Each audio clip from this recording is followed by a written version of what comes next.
Have you ever wondered how Jesus would respond if someone was dragged before him, accused and condemned by an angry crowd?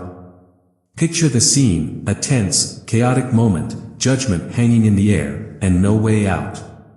But in that moment, Jesus shows us something extraordinary, mercy and grace that defy human understanding.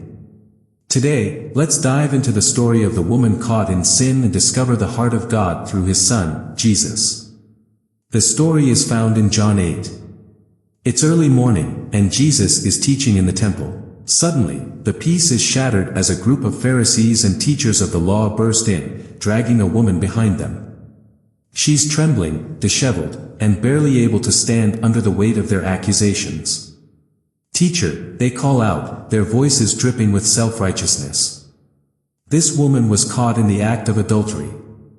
In the law, Moses commanded us to stone such women.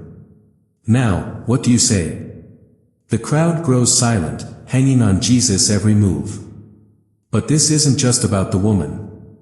The Pharisees are setting a trap for Jesus. If he says to let her go, they'll accuse him of breaking the law.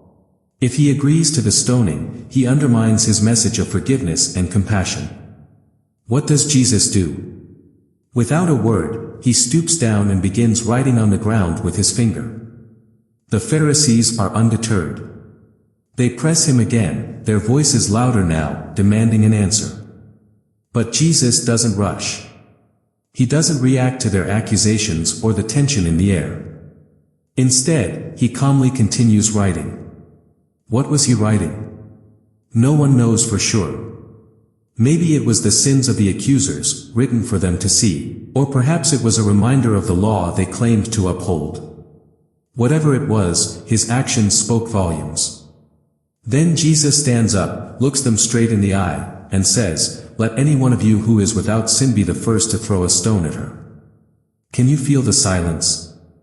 The weight of his words hangs heavy in the air. One by one, the crowd begins to shift uncomfortably. The oldest Pharisees are the first to walk away, followed by the younger ones, until only Jesus and the woman are left. Jesus turns to her. Can you imagine how she felt in that moment? Fear. Shame. She likely braced herself for condemnation. But instead, she hears words she never expected. "Woman, where are they? Has no one condemned you?" "No one, sir," she whispers, her voice trembling.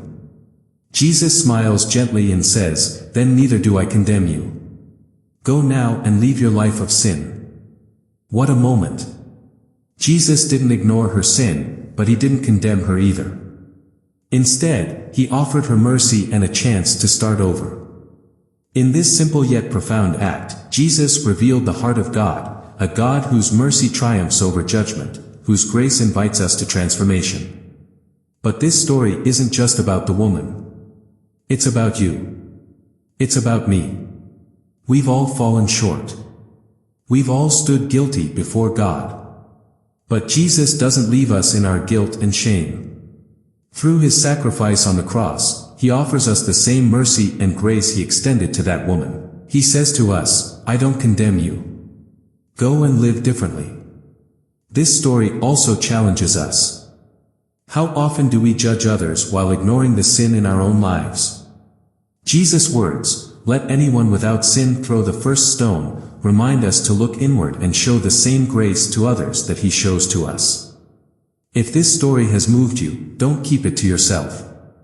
Share this message of mercy and grace with someone who needs to hear it today.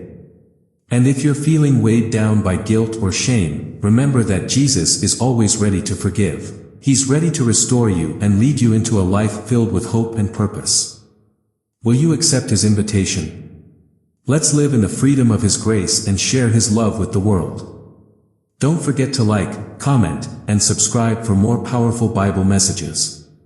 Together, let's spread the light of Jesus in a world that desperately needs it.